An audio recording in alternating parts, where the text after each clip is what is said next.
آية تراويح بدعية براينا أو كساني قالين تراويح بدعية أجر ما بس يعني أو بيد دروسني تراويح بكري وزور غلطي كي جوري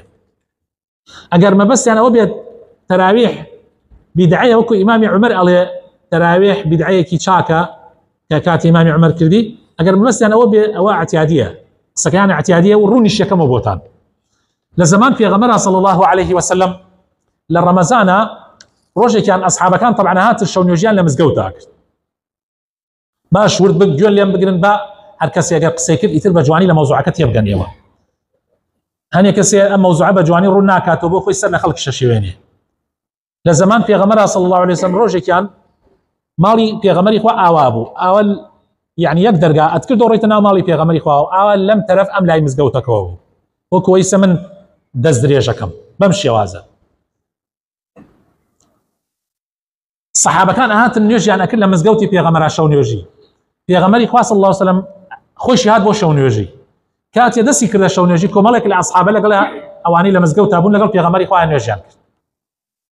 روجي دوم في غمري خوا صلى الله عليه وسلم كهاتوا اصحاب كان زياده عن كردو چونك بويك باس يعني كرد ام جيشت او باسي كروتي ام شو لقى في غمري خوا شونيوجي مان كذا او باسي كرد او باسي كرد صحابه زورو بونو في غمري خوا برنيوجي ويان كردو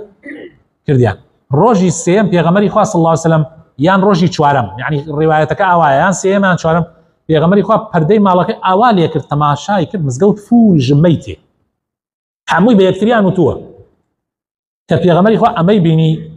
ضلي ترسا كخواي تعالى مسلمان بدوني امنه بقرميديان بو شونيوجي لسريان فرزيكا وحي بنيريتو خواي تعالى فرزيكا وكو تشون نجاغاني تري فرز كردوا يعني الشونيوجي للرمضان بيت واجب بيت فرز لبر رحمه بو ايما في غمري خوا صلى الله عليه وسلم نهار قرايه دعاء نهار بونيوج اصحاب كان هذيك شوار وبينج ودد وبخا نيوجان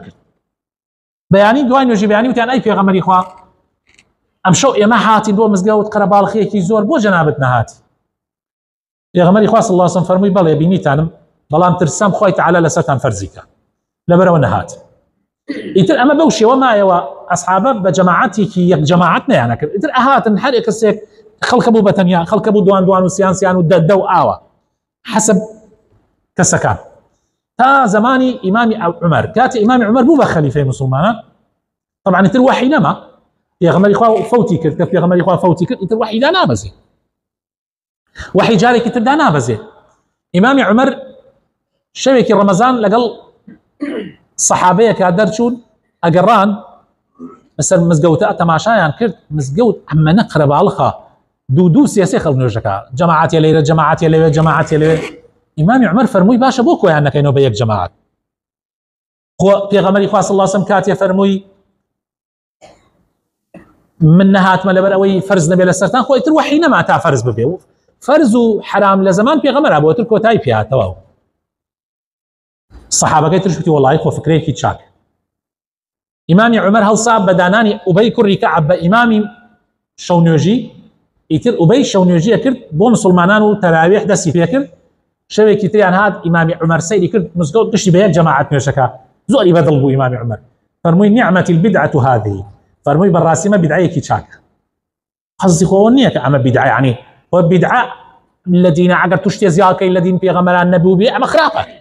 بس اگر تو سنتك في غمر زندو كيتوا شتيكي تشاك بكي كالشريعات مجالي دابه اما بدعيه كي باشا جاءوا نكبتانا كوا الين تراويح بدعيه اگر ما بس ينقصك امام عمر بيقينا قصك مع بدعيه كي تشاك تراويح دروس واما بس اگر قصدي انا وبي اما بدعيه في غمرنا يكردوا صلى الله عليه وسلم والذين اسلامانيه وامام عمر دائما زان اما وكو الشيعه كان عليه اخر الشيعه كان عليه الشيعه بو تراويح هناك الشيعه لبلو تراويح هناك عليه مع عمر دائما زان ما بدعيه مع عمر بس امام عمر دائما زان ما هلا زمان في غمر ابوه صلى الله عليه وسلم وهالمسلمان يشكردوا يعني بلان بيدواي او يكفي غمر اخوانها هات يتركس نيكر بلان امام عمر او يزندو كردوا او سنتي في غمر اخوان صلى الله عليه وسلم